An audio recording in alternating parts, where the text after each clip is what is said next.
তোমাদের ম্যাট্রিক পরীক্ষা কিন্তু আগায় চলিয়ে এসছে। তোমরা কি করতেছো? বেশি বেশি ঘুমাইতেছো? তোমাদের একটা কাজ দিলাম না যে ওই যে দর্শকায়নকে এটা নিয়ে যত প্রশ্ন পাও আমাকে পাঠাবা।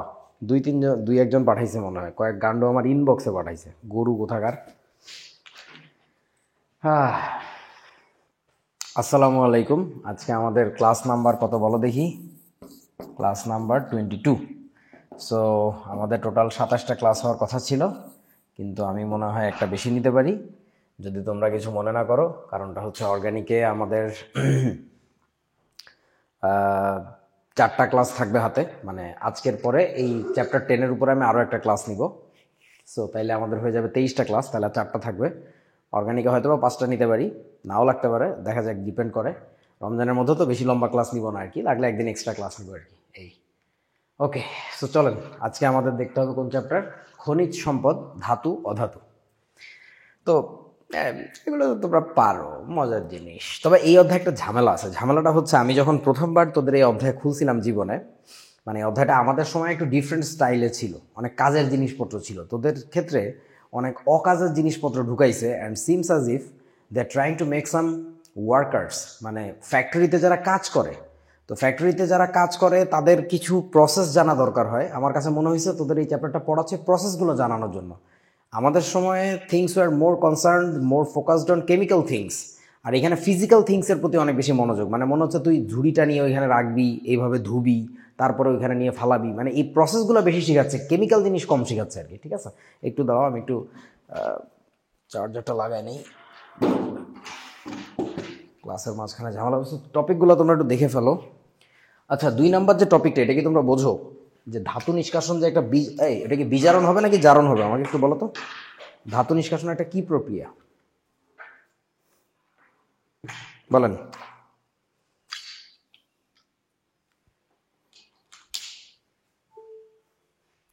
বন্ধুরা,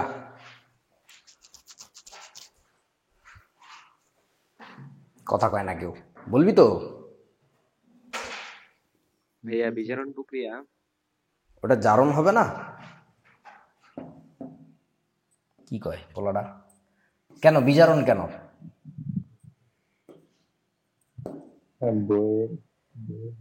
বইয়ে আছে তাই? আচ্ছা, ঠিক আছে, বইয়ে থাকলে তো ঠিকই আছে। আসলে এটা একটা বিজারণ প্রক্রিয়া, বাট তোমাদের কাছে যুক্তি চাচ্ছিলাম যে আসলে কোন যুক্তিতে এটা বিজারণ প্রক্রিয়া। যাই হোক, তো তোমাদের অনেক বেশি গ্যাঞ্জাম লাগে যে জায়গায়, এবং আমার নিজেরও গ্যাঞ্জাম লাগছিল যে জায়গায়, এটা এই অধ্যায়টা পড়ার সময়, মানে পড়ানোর আগে তো নিজের পড়তে হয়, সেটা হচ্ছে এই যে ধাতু নিষ্কাশনের ধাপসমূহ। এইটা আমাদের সময় তো ছিলই না, এবং জিনিসটা মনে রাখাটা একটু কষ্ট। আমি চেষ্টা করছি যত বেশি পারা যায় গ্রাফিক্যালি জিনিসগুলো তোমাদেরকে দেখানোর জন্য, যে এই স্টেপের পরে এই স্টেপ, এরকম আর কি। আর ধাতু নিষ্কাশনের জন্য আলটিমেটলি আমরা 3টা বিশেষ পদ্ধতি ব্যবহার করে থাকি। একটা হচ্ছে কি তড়িৎ বিশ্লেষণ, কার্বন বিজারণ, আর একটা হচ্ছে স্ববিজারণ। কার্বন বিজারণকে ইংরেজিতে বলে কার্বন রিডাকশন, আর স্ববিজারণকে ইংরেজিতে কি বলে বলেন তো? Auto reduction. অটো, অটো মানে সেলফ, সেলফ রিডাকশন, নিজেই নিজেকে বিজারিত করবে। মার্কারি টাইপের কিছু দুর্বল ধাতুর জন্য আমরা ইউজ করি, দুর্বল মানে রাসায়নিকভাবে কম সক্রিয়। তো চলো প্রথমে ফালতু টপিকটা পড়ে ফেলি। শিলা তোমার বান্ধবী, খনিজ আর আকরিক কি জিনিস দেখে আসি। শিলার ইংরেজি হইতেছে রক্স। সো আমাদের ভূপৃষ্ঠের যে ভূত্বক, সেইখানে আমরা যে বস্তুটা দেখিতে পাই তাকে আমরা মূলত বলে থাকি হচ্ছে রক্স। তো এটার যে ফর্মাল ডেফিনেশন, সেই ফর্মাল ডেফিনেশনটা হচ্ছে এটা: বিভিন্ন খনিজ পদার্থ মিশ্রিত হয়ে কিছু শক্ত কণা তৈরি হয়, ওই শক্ত কণার সময় একত্রিত হয়ে যে পদার্থ তৈরি হয় তাদেরকে আমরা বলবো হচ্ছে শিলা। তোমাদের নানি শিলা যেভাবে তৈরি হয়েছে, মানে according to the process of building, getting created, সেটার উপর ডিপেন্ড করে 3 প্রকারের। কি কি? আগ্নেয় শিলা, পাললিক শিলা, আর একটা কি রূপান্তরিত শিলা। সো এগুলোর ইংরেজি নামগুলো জানবা: ইগনেয়াস রক, সেডিমেন্টারি রক, আর একটা হচ্ছে মেটামরফিক রক। এই সেডিমেন্ট শব্দের অর্থ জানো? সেডিমেন্ট বন্ধুরা, পলল। সেডিমেন্ট মানে হচ্ছে পলি। পলি মানে তোমার ওই যে নদীতে যে পলি বহন করে নিয়ে যায় তাকে বলা হচ্ছে সেডিমেন্ট। হ্যাঁ, সো সেডিমেন্টারি মানে বুঝতেই পারতেছো, পলি পড়বে, অর্থাৎ প্রথমত তৈরি হবে তোমার এই যে এইটা আগ্নেয় শিলা। আগ্নেয় শিলা কীভাবে আসে? আগ্নেয়গিরির অগ্নুৎপাতের মাধ্যমে, তোমরা জানো। তো অগ্নুৎপাতের মাধ্যমে বের হয়ে শক্ত হবে এক সময়। শক্ত হয়ে যাওয়ার পরে ওর উপর দিয়ে আবার ঝড়, বন্যা, জলোচ্ছ্বাস বয়ে যাবে, পানির স্রোতধারা বয়ে যাওয়ার ফলে ওর উপরে একটা স্পেশাল লেয়ার তৈরি হবে, তাকে আমরা বলবো পাললিক শিলা। আর এই পাললিক শিলা আবার বিভিন্নভাবে কি বলে ওইটাকে প্রাকৃতিকভাবে ক্ষয় হয়ে নতুন যে চেহারাটা হবে তাকে আমরা বলি হচ্ছে মেটামরফিক বা রূপান্তরিত শিলা। বাংলা নামটা বেশি সুন্দর হয়েছে। আর মেটামরফিজম মানেই হচ্ছে তোমার রূপান্তরিত হওয়া, কোনো একটা কিছু ট্রান্সফর্ম হওয়া আর কি। ওকে, সো এই যে ছবিতে দেখলে ব্যাপারটা এরকম, তোমরা ছবিগুলো দেখতে পাচ্ছ ঠিক মতো আশা করি। সো আগ্নেয় শিলা, এই যে আগুন থেকে আসছে এই জন্য আগ্নেয়, এগুলার এক্সাম্পলগুলো মনে রাখবা মাস্ট। এই উদাহরণগুলো পরীক্ষায় আসবে যে কোনটা কোন টাইপের। গ্রানাইট পাথর আমরা এটাকে বলতেছি, বেলে পাথর এটার এক্সাম্পল, যে তোমার পাললিক শিলা। এই জিনিসগুলো তোমরা বিভিন্ন ওয়ালপেপারে দেখছো, এবং এই খাজগুলো দেখলে বোঝা যায় যে ওই জায়গা বরাবর বহু বছর ধরে পানি প্রবাহিত হয়েছে। পানি যাইতে যাইতে বাতাস যাইতে যাইতে এই খাজ ভাজগুলো তৈরি হয়েছে আর কি। আর এইগুলো তোমরা বিভিন্ন বাসা বাড়িতে ওই যে আমরা মার্বেল পাথর বলি না, মার্বেল পাথর টাইপের ফ্লো, এই যেমন এইখানেও আছে, আমি তো তোমাদের দেখাইতে পারতেছি না এখন। এই সব জায়গায় এগুলো পাওয়া যাবে আর কি। সো তারপরে তোমার কয়লা খনিতে যে কয়লা পাওয়া যায়, এগুলো এক্সাম্পল যে চেঞ্জ হয়েছে, যে বিভিন্ন বছর ধরে তাপে চাপে পরিবেশের বিভিন্ন কারণে আর কি। এগুলো ইম্পর্টেন্ট জিনিস না, এমসিকিউর জন্য ছোট ছোট ইম্পর্টেন্ট। আচ্ছা, এইবার আসলে আমার খুব পছন্দের একটা টপিক, যে খনিজ আর হচ্ছে তোমার আকরিকের মধ্যে ডিফারেন্সটা কি। এটা আমি ক্লাস 9-এর একেবারে শুরুতেই আলোচনা করি। সো তোমরা তো আর 9-এ তোমাদেরকে পাই নাই, সো এইখানে বলতেছি আর কি। সহজ ভাষায় যেখানে থাকবে সেটাই খনিজ। যেখানে থাকবে তোমার কোনো একটা কিছু দরকার, লোহা দরকার, তামা দরকার, হোয়াটএভার, সোডিয়াম ক্লোরাইড দরকার, যেখানে থাকবে সেটাই খনিজ। মানে ওই জায়গাটাকে বলে খনি, আর ওই পদার্থটাকে বলে খনিজ পদার্থ, মিনারেলস। আর আকরিক মানে হচ্ছে যেসব খনিজ পদার্থকে উত্তোলন করে নিষ্কাশন করে আমি লাভজনক উপায়ে বেচতে পারবো। এই যে প্রথম শব্দটা শুনলে তোমরা ক্লাস 10-এ এইখানে আইসা, যে লাভজনক, বিশ্বাস করো জীবনে তুমি যাই করো না কেন, চাকরি, ব্যবসা, ইঞ্জিনিয়ার, ডাক্তার, যাই হোক, আলটিমেটলি দিন শেষে টার্গেট থাকে এই একটা। এবং এটাতে লজ্জার কিছু নাই। এটা আমাদের আমলে ছোটবেলায় আমাদেরকে শেখানো হয়েছে, গাড়ি ঘোড়া কি পড়ালেখা করে যে গাড়ি ঘোড়া চড়ে সে, কিন্তু টাকা পয়সা খারাপ। এই জিনিসটা করে হচ্ছে আমাদের মেরুদণ্ডটা ভেঙে দিছে। টাকা পয়সা খারাপ না, টাকা পয়সা না থাকলে বরং তুমি ভালো কোনো কিছু করতে পারবে না, দুনিয়া খারাপের দখলে চলে যাবে। টাকা পয়সা ভালো, বাট টাকা পয়সার ভালো ব্যবহার করতে হবে, ঠিক আছে?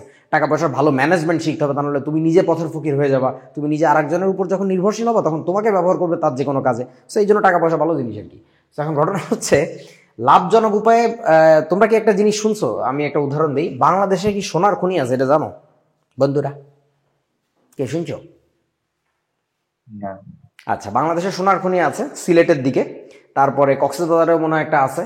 কিন্তু ঘটনা হচ্ছে ওগুলাকে আমরা বলতেছি হচ্ছে খনি, ওগুলাকে আমরা আকরিক বলতে পারতেছি না। বিকজ ওইখানে যে ফর্মে আছে গোল্ড, মানে প্রকৃতিতে কোনো পদার্থ কি বিশুদ্ধ অবস্থা থাকে নাকি কোনো একটা যৌগ আকারে থাকে? বলো তো আমাকে একটু। যৌগ। যৌগ আকারে থাকবে। খুবই নিষ্ক্রিয় যদি কিছু মৌল হয়ে থাকে, তারা মোটামুটি বিশুদ্ধ থাকতে পারে, তার মধ্যে ভেজাল গুজাল থাকে। তো এখন কথা হচ্ছে রে ভাই, প্রকৃতিতেও তো কোনো একটা যৌগ গঠন করে বসে আছে, সেইখান থেকে তোকে তো কি করতে হবে, আলাদা করতে হবে। অক্সাইড বা সালফাইড আকারে আছে, সেই অক্সিজেন সালফারকে বাদ দিতে হবে। তার মানে that's a chemical process, also physical, so physio chemical আর কি। এখন ঘটনা হচ্ছে, তো সেইখান থেকে আলাদা করার জন্য যে প্রযুক্তি দরকার, টেকনোলজি যেটা আমরা বলি, সেই প্রযুক্তিটা যদি তোমার দেশের কাছে না থাকে, তোমার লোকজনের যদি জানা না থাকে, তখন যেটা হবে, আমার দেশের ওই সোনার খনি থেকে সোনা উত্তোলন করতে গেলে আমার যোগাযোগ করা লাগবে চায়নার সাথে, Malaysia, Indonesia, Europe, America, Canada, যারা পারে এগুলা, তাদের সাথে যোগাযোগ করা লাগবে। যখন তুমি তোমার ঘরের কাজের জন্য বাইরের লোক হায়ার করো, তখন সে কি বেশি টাকা নেয় নাকি কম টাকা নেয় বলেন তো? বেশি টাকা নেয়।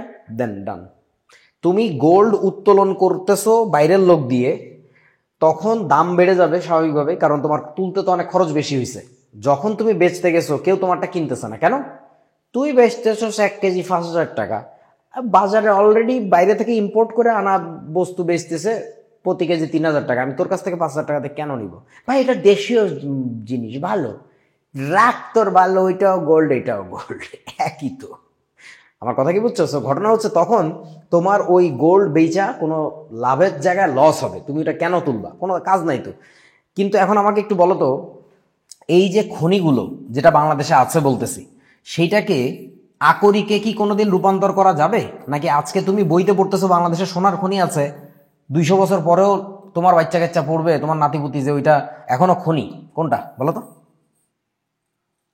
ভাইয়া আকরিকে রূপান্তরিত করা যাবে, কিভাবে করা যাবে গাধা বল। তখন হয়তো নতুন কোনো টেকনোলজি আবিষ্কার করা যাবে যার মাধ্যমে লাভজনক ভাবে করা যেতে পারে। ব্যাককলের মতো কথাবার্তা বলস কেন?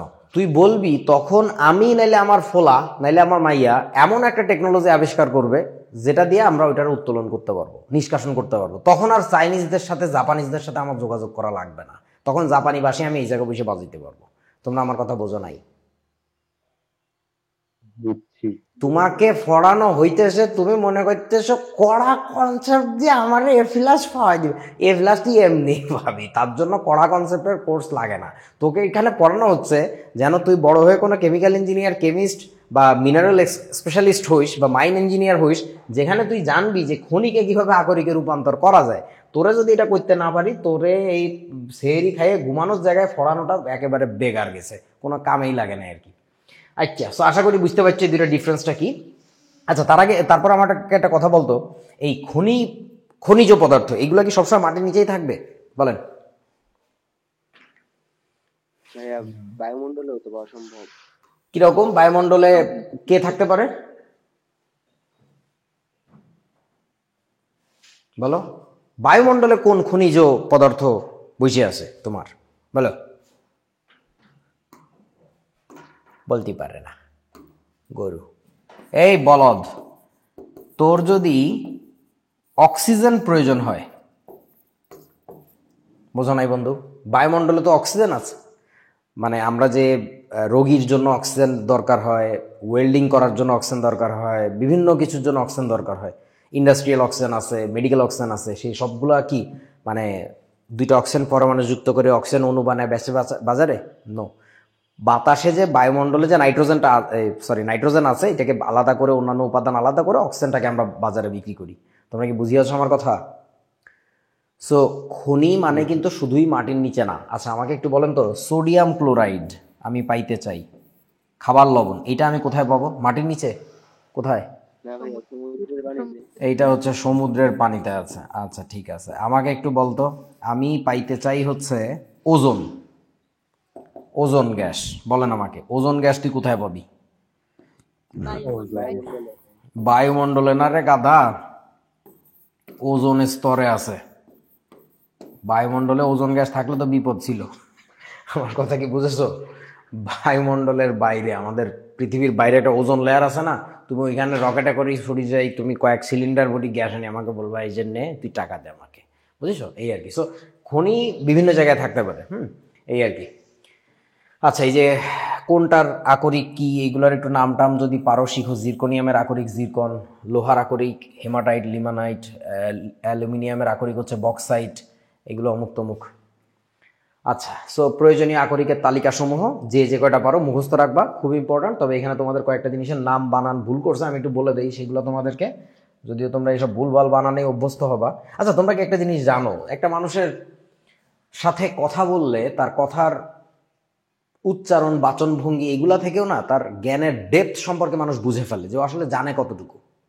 তো সেই জায়গায় তোমরা যদি ভুলভাল বানান বা সব কিছুর ভুল শিখো, মানে কোনো কিছু সঠিক জানো না, আসলে কি এটা কি এই বলে নাকি ওই বলে, কে জানে কি বলে, মানে ও জানেই না। হ্যাঁ, আচ্ছা, যেমন ধর আমি তোদেরকে একটা জিনিস বলি, একটা জৈব যৌগ আছে, তোরা ইন্টারমিডিয়েটে উঠে পড়বি,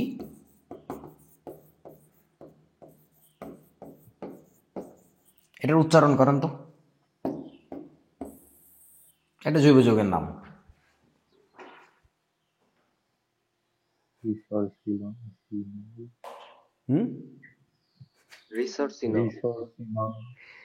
আচ্ছা, এটার আসলে উচ্চারণটা হচ্ছে রিসোর্সিনল। এইটাকে অনেক গান্ডু এই ইউটিউবে সার্চ দিলেও পাওয়া যায়, বাংলাদেশি গান্ডুরা, আমরা যারা পড়াই তাদের মধ্যে এক গান্ডুর ভিডিওতে আমি দেখলাম, সে বারবার বলতেছে রিস রসিনল, রিস রসিনল। হায় হায় রে, রিস রসি মানে কি হাস্যকর না? এগুলা শুনে বোঝা যায় যে ও নিজে যেখান থেকে পড়ে আসছে, যেসব টিচারদের কাছ থেকে শিখছে, সেই টিচারদের জ্ঞানের ডেপথ কোথায়, তাহলে ও কোন গাধা? হ্যাঁ, মানে ও নিজে জীবনে 2-4টা ভালো লেকচার শোনে নাই, কারোর কাছ থেকে দেখে নাই, শোনে নাই, বোঝে নাই, উল্টাপাল্টা করছে আর কি। এই জন্য এই বানান উচ্চারণ খুব জরুরি, এগুলো প্রফেশনাল লাইফে যা টের পাবা। আচ্ছা, আমি একটু ভুল ভাল ধরাই দেই এই জায়গায়, প্রথমটাই ভুল। এখানে কি লেখছে? সিন্নাবার, দেখতে পাচ্ছ? এটার আসলে উচ্চারণটা কি জানো কেউ? বলো তো। সিনেবার। এইটার ইংরেজি বানানটা হচ্ছে CINNABAR। সো এখন এই ডাবল এন আছে বলে যে ডাবল দুইটা ন হবে বাংলা উচ্চারণে তা না, কিন্তু ইংরেজি উচ্চারণটা এরকম সিনাবার। সিনাবার তোমরা গুগল সার্চ করে দেখতে পারো, জাস্ট লিখবে প্রোনাউন্সিয়েশন সিনাবার বা প্রোনাউন্স সিনাবার, মানে এই বানানটা লিখে দিবা তাহলে পাই যাবে। এটার আসলে বানানটা হচ্ছে এরকম সিনাবার, একটা ন। হ্যাঁ, এই বলদেরা লেখছে আর কি। জিঙ্ক ব্লেন্ড ঠিক আছে, calamine, galena, magnetite, hematite, limonite, copper. এই দেখো অশিক্ষিত কারে বলে মানে ছাগল, পাইরোইট না। এটার উচ্চারণ কি বলেন তো? পাইরাইট। এটার উচ্চারণটা হচ্ছে পাইরাইটস। অনেকে আবার এটাকে কি কি জানি এটা উচ্চারণ করে, যাই হোক।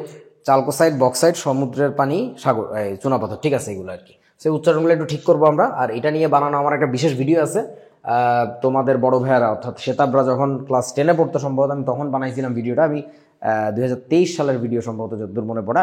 আমাকে একটু মনে করাই দিই, আমি ভিডিওটা শেয়ার দিয়ে দিব না, দেখো তোমরা আর কি। ওখানে আমি লার্নিং নিয়ে অনেক কথাবার্তা বলছি, যে তোমরা যখন ইন্টারনেট সার্চ করে পড়ো বা বই খাতা পড়ো তখন লার্নিংটা কেমন হওয়া উচিত আর কি।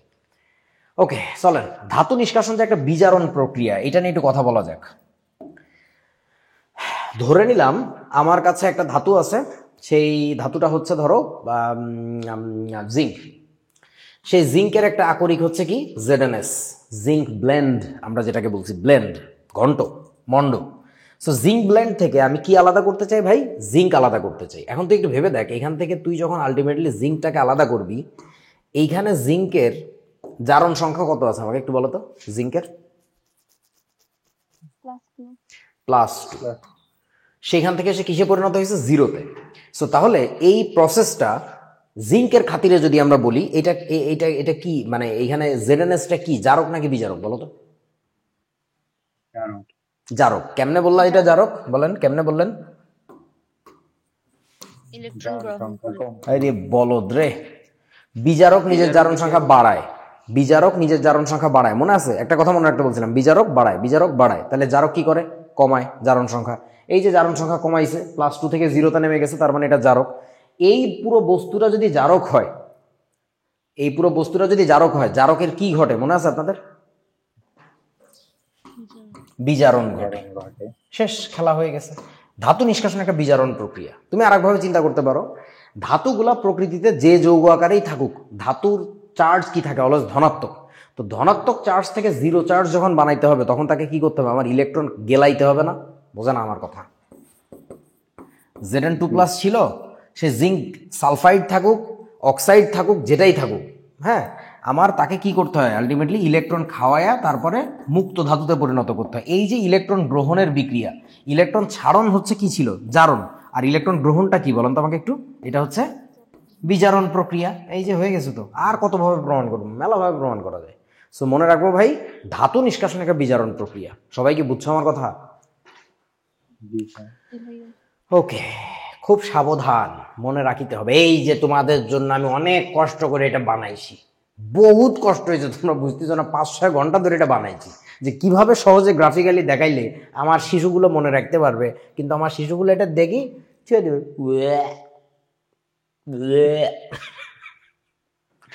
আচ্ছা, প্রথম কাজ হচ্ছে এটা, আকরিককে আমরা চূর্ণ বিচূর্ণ করব, একদম গুঁড়ো গুঁড়ো করে ফেলবো।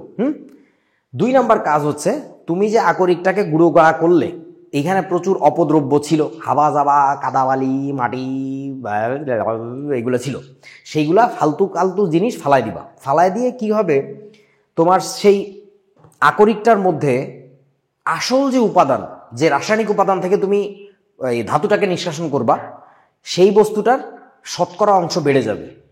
তোমরা কি বুঝছো আমার কথা? ময়লা টয়লা যদি আমরা ফালাই দিতে পারি, তাহলে আমার মূল জিনিসটা কি আরো অনেক ঘনীকৃত হয়ে যাবে। এই যে এটাকে বলে ঘনীকরণ, এটা হচ্ছে আমার সেকেন্ড স্টেপ। এই ঘনীকরণটা কয়েকভাবে করা যায়, 4টা পদ্ধতি মেইনলি। হাইড্রোলাইটিক পদ্ধতি, তোমরা এই লেখাটা মনে হয় দেখতে পাচ্ছ না, বেশি ছোট ছোট হয়ে গেছে না হাইড্রোলাইটিকটা? আচ্ছা, ওই স্লাইড পাবা তখন পাই যাবা আর কি। হাইড্রোলাইটিক পদ্ধতি, হাইড্রোলাইসিস মানে কি? আদ্র বিশ্লেষণ। আমরা বুঝতে পারতেছি এটা পানি দিয়ে কিছু একটা করবে, এটা ধুয়ে ফেলবে, সিম্পলি ধোয়া, আর কিচ্ছু না। আচ্ছা, তারপর হচ্ছে ফেনা ভাসমান পদ্ধতি, এটাকে ইংরেজিতে কি বলে? ফ্লোটেশন, ফ্রথ মানে ফেনা। হ্যাঁ, সো তৈল ফেনা ভাসমান পদ্ধতিও বলে, কারণ তেল মিশায় কাজ করে। এটা বিশেষ করে কোন ধরনের আকরিকের জন্য যেন ইউজ করে মনে আছে আপনাদের? সালফাইড আকরিকের জন্য। আচ্ছা, তারপর হচ্ছে ম্যাগনেটিক সেপারেশন মেথড, অর্থাৎ চৌম্বকীয় পৃথকীকরণ পদ্ধতি। আর একটা হচ্ছে কেমিক্যাল প্রসেস। 4টা পদ্ধতি, যাদের ক্ষেত্রে এই 3টার কোনোটা করা যায় না তাদের ক্ষেত্রে ওইটা। রাসায়নিক পদ্ধতিতে আমরা যাইতে চাবো কম দেরিতে আর কি। তাহলে এইটা করে আমি কি করলাম, আকরিক থেকে ময়লা টয়লা ফালাই দিতে পারলাম। তাহলে আকরিক, মূল আকরিক আমার ঘন হয়ে গেল। ঠিক আছে, এরকম আর কি। পান্তা ভাত খাওয়ার সময় কি করে, তোমরা কখনো পান্তা ভাত কাঁচামরিচ দিয়ে পেঁয়াজ দিয়ে খাইছো? তোমরা তো খাও না এগুলো, তোমরা বড় লোক জেনারেশন। আমরা গরিব ছিলাম ভাই, আমাদের জেনারেশনে সকালবেলা ওই খেয়ে পড়তে যেতে হইতো। তো আমাদের ওই পান্তা ভাত যখন আমরা পানি ঝরায় খাইতাম, ওই পুরো গামলার মধ্যে তো পানি, পান্তার সাথে আরো অনেক ছাতার মাথা আছে, পানি টানি ফালাই দিলে মূল জিনিসটা আমাদের বাড়ি যাইতো, বুঝছো? ওইটা ঘনীকরণ পদ্ধতি। 3 নাম্বার টেকনোলজি হইতেছে যে আকরিকটাকে ঘনীকরণ করে নিয়ে আসা, অর্থাৎ ঘনীকৃত আকরিক, সেটাকে মূলত অক্সাইডে কনভার্ট করা। কারণ ওটা অনেক কিছু থাকতে পারে, কার্বনেট, সালফাইড, মানে হোয়াট নট, যে কোনো কিছু হইতে পারে। এই যে ঘনীকৃত আকরিককে অক্সাইডে কনভার্ট করবো, এটার আবার 2টা বিশেষ পদ্ধতি। একটাকে বলি আমরা ভস্মীকরণ, ক্যালসিনেশন বলে ইংরেজিতে, ক্যালসিনেশন। আর আরেকটা হচ্ছে তাপজারণ, থার্মাল অক্সিডেশন আর কি। তারপরে আসো লাস্টে, তুমি যে অক্সাইডটা বানাইছো সেই অক্সাইডটাকে মুক্ত ধাতুতে রূপান্তর করবা। That's your success part. বেচা বিক্রির শুরু হচ্ছে মূলত এই জায়গা থেকে। মুক্ত ধাতুতে রূপান্তর করতে গেলে 3টা পদ্ধতি। একটা হচ্ছে হয় তড়িৎ বিশ্লেষণ, আর একটু বলদ মার্কা ধাতু হইলে কার্বন বিজারণ, আর বেশি বলদ মার্কা ধাতু হইলে হচ্ছে স্ববিজারণ করে ফেলা যায়, মানে সে নিজেই নিজেকে বিজারিত করে। লাস্টে হচ্ছে কি, তোমার যে মুক্ত ধাতুটা হয়েছে ওইটা তুমি বেচে দিতে পারো, অথবা তুমি আরেকটু রিফাইন করে, আরেকটু পিউরিফাই করে তারপরে বেচতে পারো, অর্থাৎ ওর ভিতর থেকে আরো অপদ্রব্য বের করে দিয়ে বিশুদ্ধিকরণ করে বেচতে পারো। আজকে আমরা মোটামুটি কোন পর্যন্ত দেখবো, এই যে এই পর্যন্ত দেখবো আর কি আছে। হ্যাঁ, ধাতু বিশুদ্ধিকরণটা আগামী দিনের ক্লাসে দেখবো। ওকে, চলো এইখানে কি লিখছে। আচ্ছা হ্যাঁ, এটা খুব গুরুত্বপূর্ণ একটা কথা, যে একটা নির্দিষ্ট ধাতুর জন্য সবসময় সবগুলো ধাপ প্রযোজ্য নয়। মানে কারো কারো ক্ষেত্রে আছে মাঝখানে কোনোটা লাগে না, হ্যাঁ, আবার কারো কারো ক্ষেত্রে আছে এর মধ্যেও 2-1টা স্টেপ হয়তো বা বেশি লাগতে পারে, বাট মেইনলি স্টেপগুলো হচ্ছে এই 5টা, এই যে 5টা স্টেপে কাজ করবো আর কি। ঠিক আছে, ওকে চলো বন্ধু, তাহলে প্রথমে কি করতে হবে, আকরিককে চূর্ণ বিচূর্ণ করতে হবে। এখানেও তোমাদের বইতে একটু ভুল করছে, সেই ভুলটা একটু ধরাই দেই। আমাকে একটু বলো তো, এই যে কি জানি করে, কোন মেশিন দিয়ে করে এটারে, কি বলছে? জো কাশার। হ্যাঁ, কি এইরকম না বানানটা, জো ক্রাশার, তাই তো নাকি? আমার লেখা ঠিক আছে বানান? ওকে, এখন আমাকে একটু বলতো আসলে শব্দটা কি হবে, জানিস কেউ? মানে কেউ শুনছিস কোনোদিন? এই দাঁড়াও, হ্যালো, শুনতে পাচ্ছ বন্ধু? একটু ঝামেলা হয়েছে।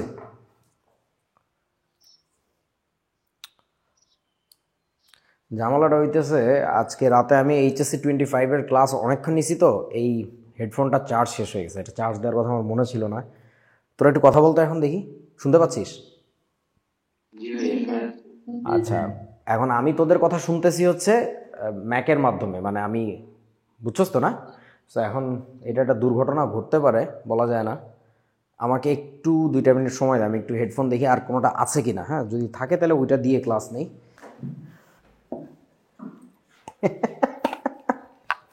মনে হচ্ছে হেলিকপ্টার চালাইতে যাবো এখন, এটা দিয়ে ক্লাস নেওয়া লাগবে। একটু কথা বলতে শুনি, দেখি তোদের কথা শুনি কিনা।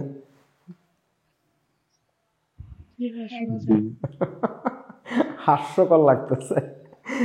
আচ্ছা ওকে, সো যে কথা বলতেছিলাম সেটা হচ্ছে যে জো ক্রাশার নাম শুনছো তোমরা। অ্যাকচুয়ালি আমার কোনো বাচ্চা কাচ্চা, আমার দেশের কোনো বাচ্চা কাচ্চা এইসব ফালতু 3rd ক্লাস গ্রেডের জিনিস পড়তে পারবে না, জানতে পারবে না, এটা ভুল। শব্দটা হচ্ছে অ্যাকচুয়ালি, ইংরেজি লিখে দেই তাহলে বুঝবা, এটা হচ্ছে জ ক্রাশার। তোমরা কি জ বুঝো? জ জ মানে বুঝো না? জ মানে হচ্ছে চোয়াল, রাইট, চোয়াল, এক্স্যাক্টলি, এটা চোয়াল। এবং এই জিনিস তোমরা দেখছো, ট্রাস্ট মি, এই জিনিস তোমরা দেখছো। ওই এই জিনিস তোমরা দেখছো, আমাকে একটু বলো তো এই বস্তু কোথায় দেখছো? বলেন। হ্যাঁ হ্যাঁ, ইট ভাঙার মেশিন। Yes it is. এইটা কিচ্ছু না, এটা সিম্পলি ইট ভাঙার মেশিন। ইট ভাঙার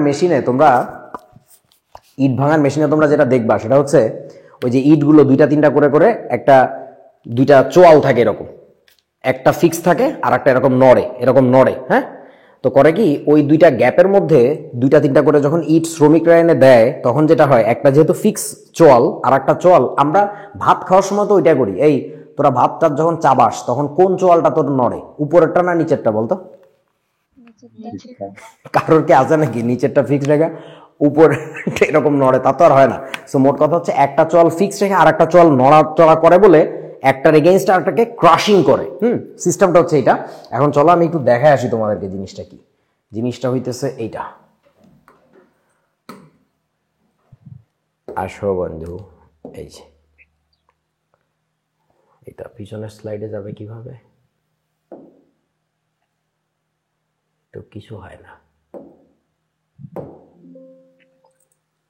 তুমি যাবা না, তুমি এরকম করতেইছো কেন? ও এটা নিচে চলে গেছে, এই যে দেখেন কি হচ্ছে, আপনারা দেখে বুঝতেছেন? এইটা হচ্ছে মুভিং জ আর এটা হচ্ছে ফিক্স জ। সো উপর থেকে পড়ে এটা একটা বাড়ি দেয়, বাড়ি দিয়ে দেখো বড় জিনিসটাকে ক্র্যাক করে নিচে দিয়ে ছোট ছোট টুকরা বানায় ফেলতেছে। তোরা কি বুঝছিস আমার কথা? আসলে দ্যাটস ইট। সো এই জিনিসটাকে যে বা যাহারা বলিবে জো ক্রাশার, জো, তুমি বুঝে নিবা ওই বলদের শিক্ষাগত যোগ্যতা কোন লেভেলে। ও আসলে জানে না জিনিসটা কি। দ্যাটস এ জ, জ মানে চোয়াল, হ্যাঁ, চোয়ালে বাড়ি দিয়া দিয়া জিনিসটাকে ছোট ছোট টুকরায় পরিণত করে আর কি। So that's the animation, hopefully বুঝছো। সো সঠিক জিনিস জানো, সঠিক জিনিস বলো, সঠিক জিনিস অন্যকে শেখাও, এটা হচ্ছে নিয়ম আর কি। The word is jaw crusher, not জো ক্রাশার, হোয়াট এভার। সো এইটা দিয়ে কি করে বুঝতে পারছো আশা করি আর কি। আচ্ছা, তারপরে আসো, মানে তুই চিন্তা কর, তুই একদিন একজন প্রকৌশলী হয়ে গেলি, তুই তোর ফ্যাক্টরিতে যায় যখনই ভাইবা দিতে যায় বলতেছস জো ক্রাশার নাই আপনাদের এখানে। ওকে, সো যেটা বলতেছিলাম, মানে ধর তুই কোনো একদিন একজন মেকানিক্যাল ইঞ্জিনিয়ার বা কেমিক্যাল ইঞ্জিনিয়ার কিছু একটা, তুই কোনো একটা ফ্যাক্টরিতে গেছস ভাইবা দিতে বা কোনো একটা ইন্ডাস্ট্রিতে, তুই বলতেছস আপনাদের এখানে জো ক্রাশার নাই, জো ক্রাশার, হ্যাঁ জো, জো জিআই জো, জিআই জো সিনেমাটা দেখছো তো? ওই জো ক্রাশার খুঁজে বাড়াইলে তো হবে না, মানুষজন তোমার জ্ঞানের লেভেলটা বুঝে যাবে, ও জানেই না দ্যাটস এ জ, হ্যাঁ, এই আর কি। ওকে, একটু কিছুক্ষণ লাফালাফি করবে, একটু পরে ঠিক হয়ে যাবে, এসি চলতেছে, সমস্যা নাই। ওকে, তাহলে 1 নাম্বার প্রসেস কি ছিল আমাকে একটু মনে করে বলেন। প্রথমে কি আকরিকের চূর্ণীকরণ বা চূর্ণ করা আর কি। 2 নাম্বারটা ছিল হচ্ছে ঘনীকরণ, কনসেন্ট্রেট করা। সো এটার জন্য কি করে, সাধারণত যে আকরিক থেকে ধাতু নিষ্কাশন করা হবে সেই আকরিক ব্যতীত অন্য কিছু পদার্থ আকরিকের সাথে মিশ্রিত অবস্থা থাকে, মিশে থাকতে পারে কাদাবালি ও মুক্তমুখ, আকরিকের সাথে মিশ্রিত থাকে এসব পদার্থকে অপদ্রব্য বা খনিজ মল বলে। এটাকে ইংরেজিতে বলা হচ্ছে মিনারেল ফিসেস, ফিসেস উচ্চারণটা হচ্ছে ফিসেস। এটা ছাড়াও এর আরও কিছু ইংরেজি আছে যদিও, বাট এটা সবচেয়ে সহজ ইংরেজি, এটাই জানো আর কি। অনেক সময় এটাকে স্ল্যাগও বলে, স্ল্যাগ যদিও হচ্ছে ধাতুমল, খনিজমল ধাতুমল দুইটা আলাদা জিনিস আর কি। সো যাই হোক, মোটামুটি বোঝা গেছে। তো ঘনীকরণ কেমনে করব, প্রসেসগুলো কি কি আমাদের মনে আছে? 1 নাম্বার কি ছিল বলেন? হাইড্রোলাইটিক, আর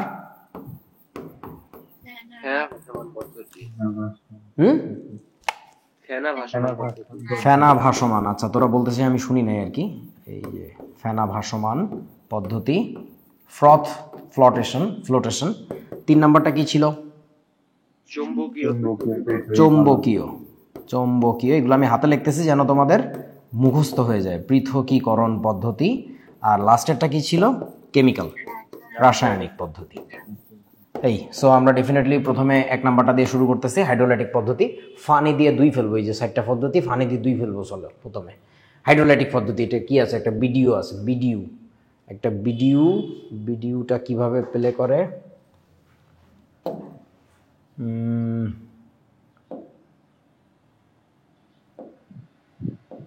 এই যে হাইড্রোলাইটিক পদ্ধতির ভিডিও।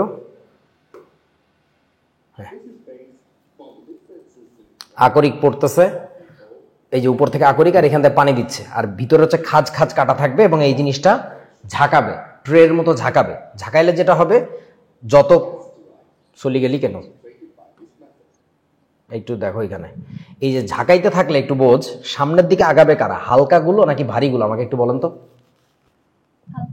হালকাগুলো আগায় চলে আসবে, ভারী জিনিস এখানে থাকবে। এখন ডিপেন্ডিং আপন ইয়োর ওর্স মানে তুমি কোন আকরিক নিয়ে কাজ করতেছো তার উপরে ডিপেন্ড করে তুমি বুঝবা যে সামনেরগুলো আমার মূল আলোচ্য মানে আমার মূল আকর্ষণের বিষয় নাকি এই জায়গাগুলো। কিছু আকরিক আছে রিলেটিভলি ভারী, তার অপদ্রব্যগুলো হালকা, তাহলে সামনের দিকে অপদ্রব্য চলে যাবে।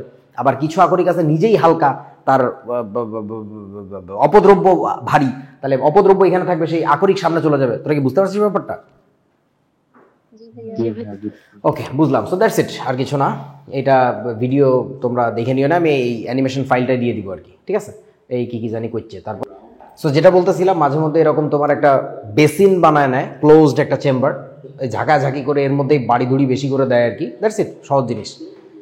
এখানে আবার মাল্টিপল স্টেপস থাকে, ওইগুলোতে আবার বিভিন্ন সেপারেশন স্টেপ থাকতে পারে আর কি। ডিপেন্ড করে ইন্ডাস্ট্রিয়াল ডিজাইন এক একটা এক এক রকম আর কি। ওকে, বুঝছি আশা করি। তারপরে চলেন, তাহলে এটা দেখা গেল হাইড্রোলাইটিক প্রসেস। তারপরে ফেনা ভাসমান পদ্ধতি, এটারও একটা ভিডিও আছে। এটা মূলত কাদের জন্য করে মনে আছে তো? সালফাইড আকরিকের জন্য করে আর কি। আকরিকের জন্য আমরা ওই আকরিকের যে চেম্বার সেটা নিচে থেকে বাতাস দিব আর নড়াবো, ঘুরাবো, তাহলে কি হবে? সালফাইড আকরিকের সাথে অক্সিজেন, বাতাসের অক্সিজেন যখন কানেক্ট হবে, বেসিক্যালি বাতাস আর কি, বায়ু, ও ভেসে উঠবে, ভেসে উঠে উপরে ফেনা আকারে জমা হবে, ওইখান থেকে আমরা আলাদা করে নিব আর কি। সো আমরা ওই জিনিসটাকে দেখলে এরকম হবে। পরের ভিডিও, এটি কি? হাইড্রোলাইটিক, তারপর এটা এই যে এটা, হ্যাঁ, ফ্রথ ফ্লোটেশন। এই যে উপর থেকে এয়ার ইন, বাতাস ঢুকতেছে, নিচে একটা টার্বুলেন্স তৈরি করবো আমরা, নিচে একটা মোটর ঘুরাবো, মানে একটা ব্লেড প্রপেলারের, এই যে এটা ঘুরাইলে যেটা হবে এয়ার সার্কুলেশন হবে। হ্যাঁ, ওকে। সো এই যে হচ্ছে ওর গায়ে কিভাবে বাতাসের বাবলগুলা জমা হচ্ছে, পরে এটাকে নিয়ে ভাষায় উঠবে। এই যে উপরেই হচ্ছে আমার ওই হলুদ রঙের যেটা, এটা হচ্ছে, তোরা কি জানিস সালফারের রং কি? বলেন তো, সালফারের রং কি? হলুদ, হলুদ টাইপের। সো ওইখানে এই জন্য দেখাইছে যে বাবল আকারে ভেসে উঠছে, ওগুলাকে উপর থেকে আলাদা করে নিচ্ছে আর কি। এটা রিয়েল প্রসেস, এটা তো অ্যানিমেশন। রিয়েল প্রসেস দেখতে আরো সুন্দর, জাস্ট ইউটিউবে সার্চ করলে পাওয়া যায় আর কি। আমি তাড়াহুড়া করে যখন স্লাইড বানাইছিলাম, আমি এটা ঢুকানোর কথা মনে নেই, এখন মনে পড়লো আর কি। এই কোয়াগুলেশন, তাই ফ্লকুলেশন, কিছু টার্মস আছে এখানে, জানার দরকার নেই। এই যে এয়ার রিকভার্ড মানে বুঝছো তো, ওর গায়ে যে বাতাসগুলো, বাবলগুলো লাগার কারণে ও ভেসে উঠছিল, ওগুলো তো আবার পরে আলাদা হয়ে যাবে। এই আর কি। সো এই যে এখান থেকে আমরা আলাদা করে নিয়ে যাব, এটাকে বলা হচ্ছে ফেনা ভাসমান পদ্ধতি। এটা আর তেমন কিছু দরকার নেই, যতটুকু দেখা হয়েছে ইনাফ। তারপরটা কি? চৌম্বকীয় পৃথকীকরণ পদ্ধতি। এখানে আমাদের কি থাকবে? একটা রোলার থাকবে, দুইটা চাকা, এই চাকা দুইটা উপর দিয়ে আবার একটা রোলার থাকবে, বেল্ট, এই যে একটা বেল্ট পরানো, তাদের মধ্যে একটা আবার চলে গেছিল, একবার আসছে। ওকে, আচ্ছা। তো এইখানে ধরো এইটা হইতে পারে ম্যাগনেটিক প্রপার্টিওয়ালা একটা বেল্ট। এই যে বেল্টটা ম্যাগনেটিক প্রপার্টিওয়ালা নেই, চাকাটা মেইনলি হচ্ছে ম্যাগনেটিক প্রপার্টিওয়ালা, মানে চুম্বক টাইপের। ও ভালো কথা, তার আগে বলো, এইখানে কি যে কোনো আকরিককে এই কাজ করা যাবে ম্যাগনেটিক সেপারেশন মেথডে? কাদেরকে করা যাবে বলেন তো? যাদের চৌম্বকত্ব ধর্ম আছে, যাদের নিজেদের চৌম্বক ধর্ম আছে আর কি। যেমন ধরো রুটাইলের কথা বলছে মনে হয়, TiO2, তারপরে Cr2O3, হ্যাঁ, ক্রোমিয়াম অক্সাইড, এই টাইপের জিনিসপত্র। হ্যাঁ, সো ঘটনা হচ্ছে আমরা কি করব, উপর থেকে আমরা এইখান থেকে হচ্ছে আকরিক ফেলবো, উপর থেকে টুপ করে এখানে ফেলবো, আর এটা ঘুরতেছে কোন দিকে? ওই দিকে, এই যে এইভাবে ঘুরবে আর কি, ম্যাগনেটিক চাকাটার দিকে যাবে। সো ও যেহেতু ম্যাগনেটিক প্রপার্টির, এই ব্লুগুলা ধরে নিলাম ম্যাগনেটিক প্রপার্টির, আর এর মধ্যে আবার ধরো এই গ্রিন কালারের আছে হচ্ছে নন ম্যাগনেটিক প্রপার্টির। এই গ্রিনগুলো হচ্ছে নন ম্যাগনেটিক। এইদিকে যখন ঘুরবে তখন কি হবে? চাকার সাথে এই ব্লুগুলা লেগে থাকতে চাইবে, তাহলে এই ব্লুগুলা ঘুরে এসে না অনেকক্ষণ এর সাথে লেগে থাকবে আর কি। এই যে এইদিকে আসবে, অনেক দূর ঘুরে চলে আসবে, এই চাকার ধারে কাছে থাকার সে চেষ্টা করবে এরকম। তাইলে কি হবে? এইখানে আমার একটা কি বলো এটাকে, একটা বাস্কেট রাখতে হবে, আর এই পাশে আর একটা বাস্কেট রাখতে হবে। এটা একটু বেশি দূরে চলে গেছে। যেগুলো নন ম্যাগনেটিক টাইপের ছিল, ওর তো আর এই চাকাটার প্রতি কোনো ভালোবাসা নাই। সো তখন ও করবে কি, এই জায়গা থেকে এসে কীভাবে বুঝছেন তো, এইখানে পড়ে যাবে, শেষ। এই যে এইদিকে পড়ে যাবে। আর যারা ম্যাগনেটিক প্রপার্টিওয়ালা, তারা হচ্ছে আর একটু বেশি দূর ঘুরে এসে, বেশি দূর ঘুরে এসে এই দিকে জমা হবে, এই যে এর মধ্যে পড়ে যাচ্ছে। That's it. তোরা কি বুঝছিস বাবা? কল্পনা আসছে? জি ভাইয়া। আচ্ছা, যাদের কল্পনায় আসেনি তাদের জন্য কল্পনা বিবি এখানে আছে। এই যে কল্পনা বিবি কোথায়? এই যে ম্যাগনেটিক,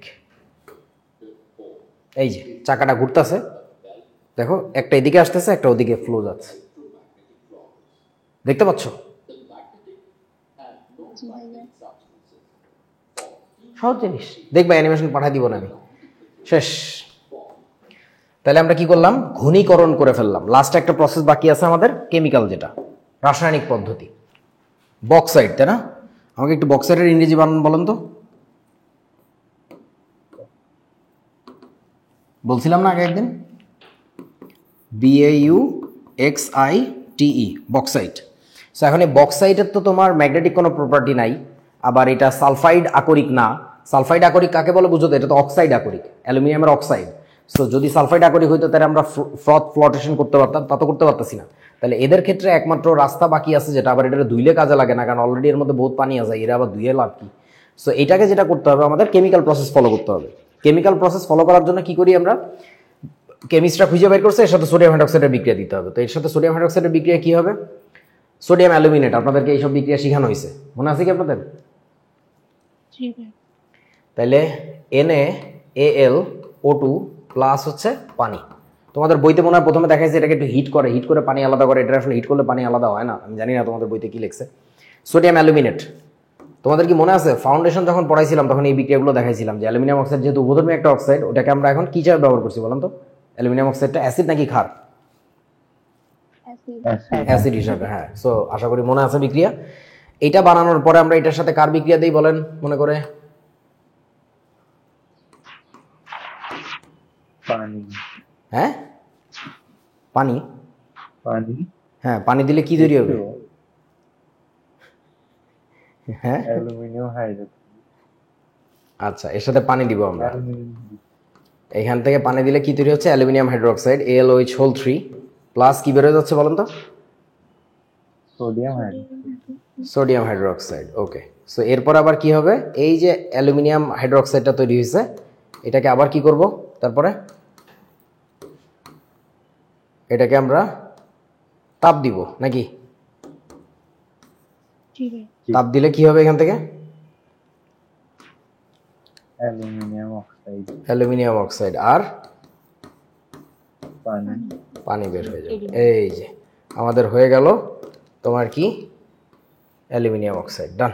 মানে ওই পানিটাকে আমরা দূর করে ফেললাম, ওই পানিটাই ওইখানে ঝামেলা করতেছিল। ইনফ্যাক্ট এর সাথে আরো অনেক অপদ্রব্য মিশ্রিত থাকে, সেই জিনিসগুলো তো সোডিয়াম হাইড্রোক্সাইডের সাথে বিক্রিয়া করবে না। সো আলটিমেটলি সোডিয়াম হাইড্রোক্সাইডের সাথে যারা বিক্রিয়া করতেছে আমরা জানি ওরাই আমার মূল টার্গেট। সো ওদেরকে আমি আলাদা করে নিয়ে আসছি সুন্দর করে আর কি। ঠিক আছে? ওকে, আমার রিমোটটা কই?